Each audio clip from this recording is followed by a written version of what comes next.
오늘은 엘리야 설교 두 번째 시간 여러분하고 나누도록 하겠습니다. 여러분, 야고보서 5장 17절을 보면 이 엘리야에 대한 아주 특이한 사실 하나를 가르쳐주고 있습니다. 엘리야와 관련된 아주 특이한 사실, 엘리야와 우리는 성정이 같다 이렇게 말합니다. 그러니까 엘리야의 nature, 엘리야의 본성과 우리의 본성이 같다 이렇게 말하고 있습니다. 달리 말하면 엘리야는 날 때부터 선지자가 아니었고 날 때부터 위대한 사람이 아니었습니다. 여러분 잘 아시는 것처럼 엘리야는 그가 기도했을 때 비가 멎기도 하고 비가 내리기도 했죠. 또한 하나님께서는 엘리야와 동행하셔서 그로 하여금 위대한 예언자가 되도록 하셨죠. 또한 나중에는요, 이 엘리야는 에녹처럼 죽음을 보지 않고 승천했습니다. 아니, 이런 사람이 어디 있을 수 있어요? 이런 사람이 어디 있을 수 있습니까? 그런데 이 야고보서 5장 17절은 굉장히 놀라운 말씀을 하고 있는 거예요. 그런 위대한 엘리야와 우리가 성정이 같습니다. 성정이 같아요. 참 이 점에 있어서 우리가 이 말씀을 믿는 것이 쉽지 않아요. 제가 토론토에 있을 때 예를 하나를 들어보죠. 뭐 수많은 예가 있겠습니다만, 제가 토론토에 있을 때 제 친구 목사가 신방을 어느 가정 했는데 그 가정이 큰 시험에 들렸어요. 이 가정이 어디 사람이 이제 베리라는 데 살았습니다. 여러분 베리라는 곳 아십니까? 우리 토론토에서 북쪽으로 우리 알곤킨 쪽으로 1시간 정도 가면 이제 베리라는 곳이 있습니다. 거기 신방을 잘 했어요. 은혜롭게 잘 하고 왔는데 이 집사님이 마음에 상처를 받고 교회를 안 나오는 거예요. 거의 한 1년 정도를 나오질 않았어요. 왜 그런 거 알고 봤더니요, 자, 목사님이 그 가정을 신방을 했는데 그날 저녁 때 이 가정의 남자 집사님이 발이 다친 거예요.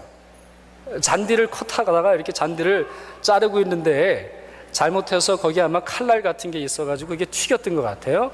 그래가지고 이 남자 집사님 발을 다쳐가지고 피가 철철 흐르는 겁니다. 그러면서 시험을 당한 거예요. 아니, 목사님이 와서 기도했는데 우리 집에 왜 이런 일이 생기냐?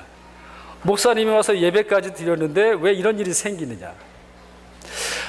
여러분, 이러면 목사가 신방을 해야 되는지 기도를 해야 되는지 참 이게 쉽지 않아요. 우리가 참 어떻게 해야 될지는 모르겠어요. 신방하고 기도하고 서로 위로하고 하나님의 은혜를 구하는데 왜 그럴까요? 왜 우리는 기도하고 하나님의 뜻을 열심히 강구하는데 우리의 뜻대로 되지를 않는 것일까요? 그 차이가 뭐겠습니까? 아까 데이비드 우리 설교할 때도 말씀드렸지만 practice의 차이가 있습니다. 연습의 차이가 있습니다. 바로 무슨 연습이냐? 뒤로 물러가는 광야의 훈련에서 차이가 나기 때문입니다.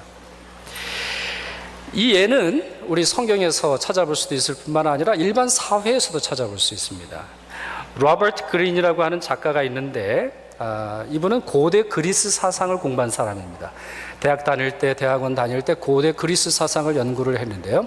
이분의 특징이 뭐냐? 아주 옛날에 그리스 사상을 가지고 현대의 비즈니스, 현대의 정치, 현대의 교육의 원리와 접목시키는 대로 아주 유명한 분이에요. 근데 그분이 최근에 책을 썼는데 Mastery라는 책을 썼습니다. Mastery. 그러니까 Mastery가 뭡니까? 통달, 달인, 경지에 이르는 어떤 그러한 책이에요. 근데 이 책에서 그가 여러 천재들, 여러 탁월한 사람들을 아주 조목조목 분석을 하면서 뭐라고 말하느냐?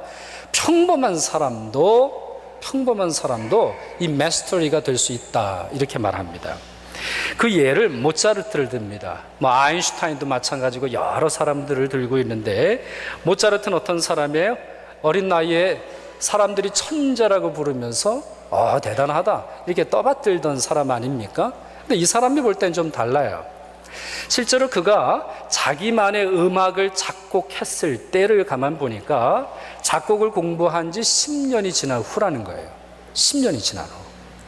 그러니까 그 10년 동안 차근차근히 작곡이란 뭔지, 음악이란 뭔지, 그리고 음악을 통해서 사람이 얼마나 행복하게 되는지 차근차근히 훈련한 결과로 위대한 작곡가, 위대한 음악가가 될 수 있었다라고 합니다. 어떤 사람은 만시간이라 그러죠. 만시간 연습을 하면 못 이룰 게 없다, 이런 말을 합니다. 성경도 마찬가지입니다. 하나님께서도 우리를 훈련 없이 보내시지 않으십니다. 훈련 없이 보내지 않으세요. 아까 다윗의 예를 들었습니다만, 다윗이 골리앗 앞에 서기 전까지 성경이 자세하게 기록하지 않았을 뿐이지 그는 무수히 연습했습니다. 곰과 싸우는 연습을 했어요. 사자와 싸우는 연습을 했습니다. 골리앗이 아무리 세다 할지라도 이 사자만 하진 않을 텐데 그는 홀로 있으면서 하나님이 주신 능력이 어떻게 임프루브 되는지, 어떻게 내 것이 되는지 연습했습니다. 특별히 받은 훈련이 무엇이냐면 뒤로 물러나는 겁니다. 뒤로 물러나는 것. 여러분, 이러한 시기가 우리에게 반드시 옵니다. 스포트라이트를 받고 사람들의 찬사를 받는 것이 아니라 스포트라이트 뒤에서 나누어지는 그 배우의 고민들, 배우의 연습들 우리가 보지 않습니까? 여러분, 가수들 보면 참 좋습니다. 저희 같은 목사 입장에서는 참 부러워요. 왜? 노래 하나 잘 부르면 일평생 먹고 살더라고요. 저희 목사는 주일날 설교 다른 거 준비해야 되죠. 수요일날도 다른 설교를 준비해야 되는데 가수는 노래 하나 잘 부르면 일평생 먹고 살아요.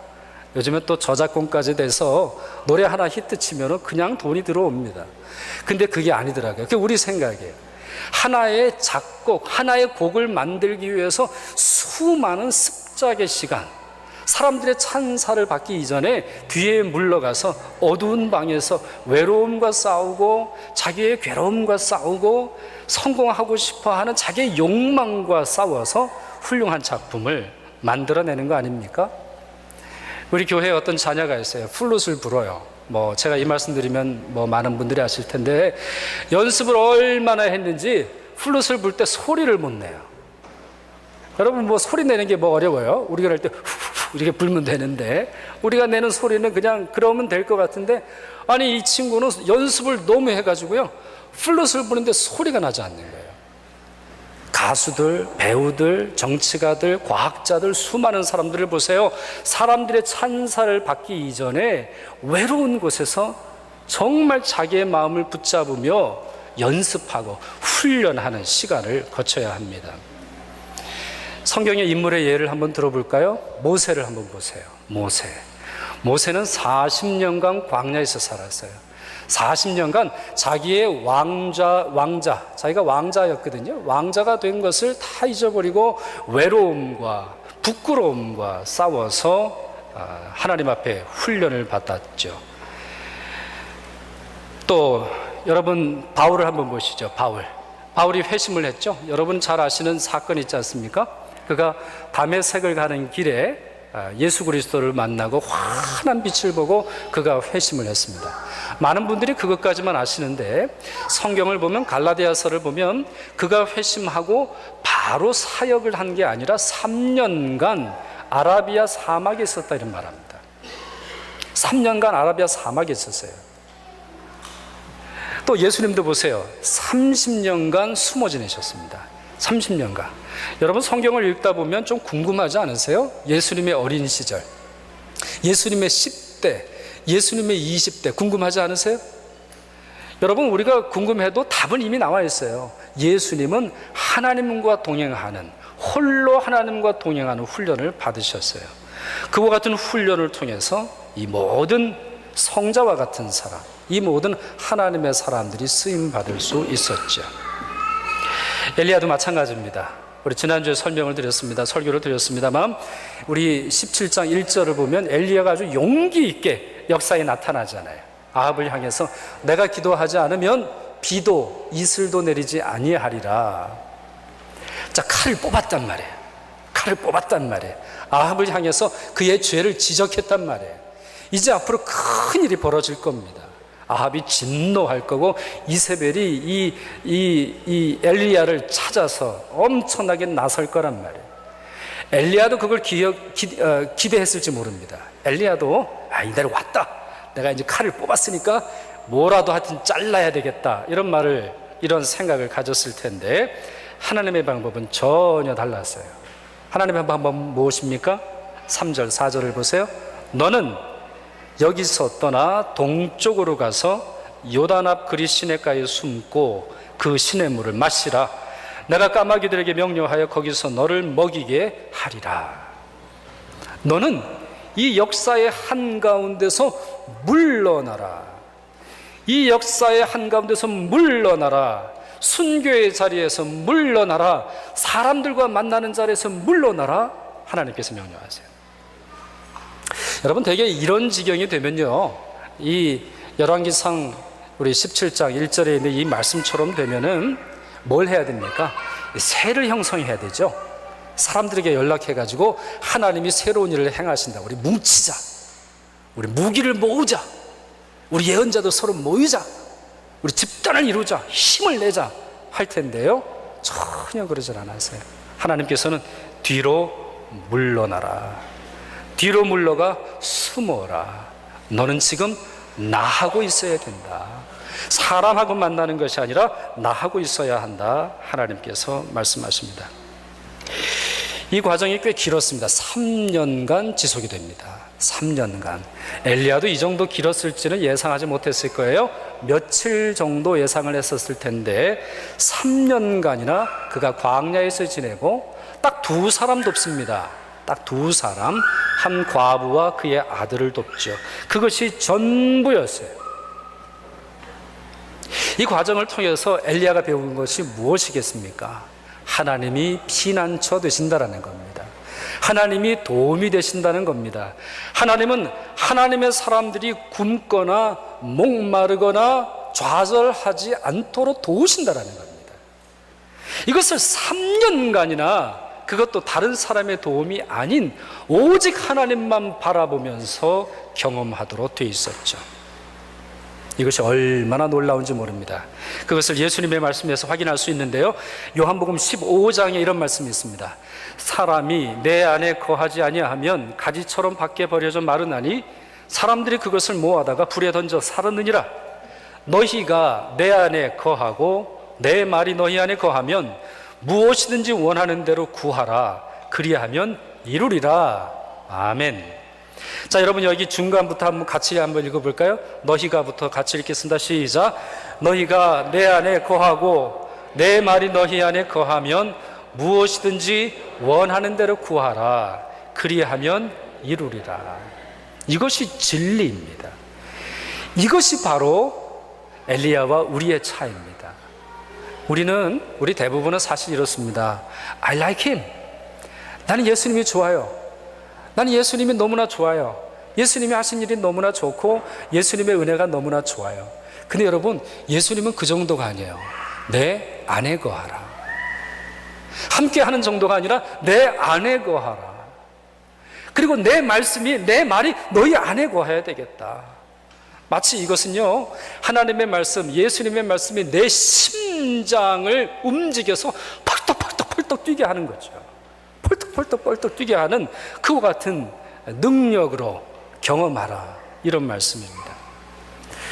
그런데 사실 부끄럽게도 우리 대부분은 그렇게 살지 못하고 있죠. 주님 안에 거하기보다 어떻게 보면 주님을 이용하기에 열심을 내는지 모르겠어요. 주님과의 정말 가까운 관계에 있기보다 주님과 멀리 떨어져서 그분이 하시는 말씀에 적당한 부분만을 순종하고 있는지 모르겠습니다. 그럴 때 무슨 능력이 있겠습니까? 그럴 때 우리가 기도해도 아무런 능력이 없는 것을 오늘 말씀을 통해서 볼 수 있는 것이죠. 그러니 기도 훈련보다 중요한 것이 무엇입니까? 홀로 있는 훈련입니다. 기도하는 훈련보다 더 중요한 것은 무엇입니까? 하나님만에 거하는 것입니다. 사람들과의 관계를 맺는 훈련보다 더 중요한 것이 무엇입니까? 뒤로 물러가서 하나님 안에서 내 자신이 어떻게 비추어지는지 보는 것입니다. 사람들에게 말하는 것보다 더 중요한 것은 무엇입니까? 하나님과 대화하고 하나님과 말씀을 나누고 하나님의 사랑의 터치를 경험하는 것입니다. 그것이 바로 엘리야를 위대하게 만들고 우리를 새롭게 하는 것이죠. 자, 그렇다면 오늘 말씀이 우리에게 주는 교훈이 무엇일까요? 그와 같은 뒤로 물러남, 광야로 나아가서 하나님과 교제하는 이 일의 가치가 소중하다면 우리가 어떻게 살아야 하겠습니까? 첫째로, 하나님은 우리의 삶과 사역의 균형을 갖기를 원하시는데 우리가 그렇게 살아야 되겠습니다. 여러분, 우리 삶에는 균형이 필요합니다. 우리는 주님이 원하시면 세상으로 나아가서 용기 있게 선포하고 다른 사람들에게 하나님의 말씀을 전하고 주님의 진리를 선포해야 합니다. 그리고 그 일이 끝나면 어떻게 해야 되겠습니까? 집으로 돌아와야 하죠. 집으로 돌아와서 주님과 함께 거해야 합니다.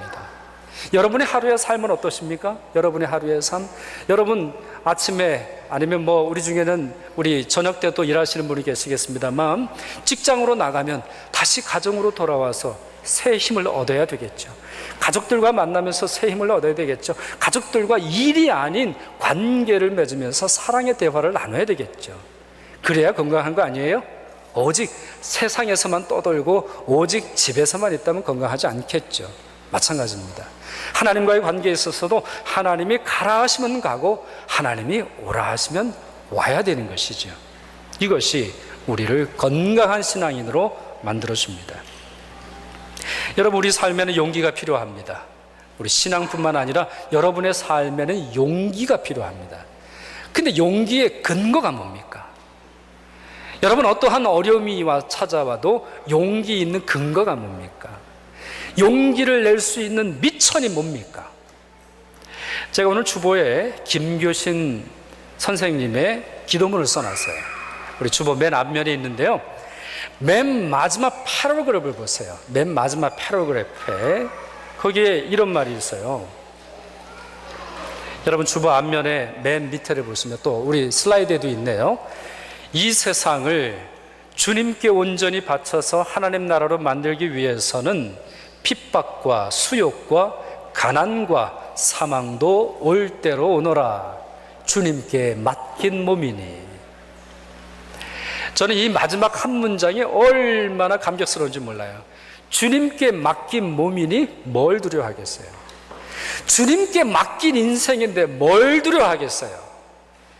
내가 주님과 만나고 주님이 나의 피난처가 되시고 주님이 나의 삶의 길을 인도하신다고 하는데 뭘 염려하겠어요? 그것이 핍박이든지 수욕이든지 부끄러움이든지 가난이든지 사망이든지 무엇이든지 올 때로 오너라. 주님께 맡긴 내 몸, 주님이 나를 지켜주시리라 확신하는 거예요. 이것이야말로 진정한 용기의 미천입니다. 이것이야말로 진정한 용기의 미천이에요. 여러분, 다윗도 이 과정을 통해서 골리앗 앞에 섰던 것이에요. 우연히 선 게 아닙니다. 갑자기 선 게 아니에요. 그의 삶의 전부에서 하나님이 피난처 되어 주신다라는 사실을 기억하고 만군의 여호와 하나님의 이름으로 내 앞으로 달려간다 고백하고 있지 않습니까? 두 번째, 내 자신이 이러한 균형을 잡아야 한다면 이제 다른 성도들, 다른 사람들을 위해서 기도해야 되겠습니다. 왜 그러느냐? 여러분, 이 시대는 엘리야가 참 많습니다. 엘리야가 참 많아요. 여러분 중에도 엘리야가 있으리라고 믿는데 세상 전체에도 엘리야가 얼마나 많은지 몰라요. 예를 들어 볼까요? 북한에 있는 성도들 엘리야입니다. 엘리야예요. 하나님이 그들을 지켜주세요. 참 많은 이야기들을 들어보면 하나님이 아니시고는 감당할 수 없어요. 하나님이 아니시고는 그들을 지키실 수가 없어요. 그들이 보호받을 수가 없죠. 우리가 그들을 위해서 기도해야 되겠습니다. 엘리야가 사실은 자기가 혼자인 줄 알았지만 7,000명의 사람들이 자기를 위해서 기도하고 있었다는 사실을 깨닫거든요. 마찬가지예요. 이 시대의 엘리야, 환난과 핍박과 어려움으로부터 숨겨주시는 하나님의 은혜가 있는 그러한 사람들을 위해서 우리가 기도해야 되겠습니다. 아시아와 중동과 아프리카의 수많은 교인들과 교회들이 큰 어려움을 당하고 있죠. 이럴 때 이 엘리야와 같이 숨겨주시는 하나님의 역사가 있음을 믿는 우리 성도들이 함께 기도해야 되겠습니다. 마지막으로 세 번째, 이제 결론으로 마지막 말씀을 좀 드리죠. 여러분의 휴가 계획은 뭡니까? 여러분의 휴가 계획은 뭐예요? 올해 여름에 여러분은 어디로 휴가를 가십니까? 여러분, 우리 vacation이라고 하는 말은 그 말 속에는 vacant라고 하는 말과 연결이 되어 있습니다. 자기 자신을 비워내는 거죠. 사실은 자기의 무거운 짐, 자기의 직장 생활에서 힘겨운 것들을 좀 내려놓고 빈 마음으로 살라고 하는 거예요. 근데 요즘 대부분의 우리 휴가는 어떻습니까? 돈 쓰고 몸 쓰고 시간 쓰고 에너지 쓰느라 너무 바쁘죠. 너무 바빠요. 정신없는 게 버케이션이에요. 정신없는 게 휴가예요. 뭐 돈 엄청 쓰고 1년 동안 갚는 게 요즘 휴가라면서요. 기분 좋게 일주일간 크레딧 카드로 확 긁고 이제 1년 내내 갚는 그런 분들이 참 많이 있다고 해요. 여러분, 낭비하는 게 휴가입니까? 아니죠. 이 엘리야의 모습을 여러분이 한번 가져보시면 어떨까요? 휴가가 일주일이라 그러면 한번 하루 정도는 아무것도 안 해보세요. 그래도 음식도 드시고 물도 마시고 그렇게 하세요. 그리고 까마귀가 공급해주는 그 하나님의 원리를 한번 떠올려 보세요. 여러분들의 힘으로 살았다고 생각을 하는데 그것이 아닌 사실을 한번 경험해 보세요. 하나님이 올 한 해도 까마귀를 보내주셔서 나를 먹이셨구나. 하나님께서 내게 물을 공급해 주시는구나. 하나님께서 나에게 고기를 공급해 주시는구나. 그와 같은 하나님을 더욱 느끼고 감사하고 경험하는, 다시 그 하나님께 돌아가서 훈련받는 시간을 여러분 모두가 가지실 수 있기를 바랍니다. 그리함으로 말미암아 이 엘리야와 같이 광야로 물러났지만 하나님께서 다시 불러 세우실 때에 능력 있는 예언자로 살아가시는 여러분 모두가 되시기를 축복합니다.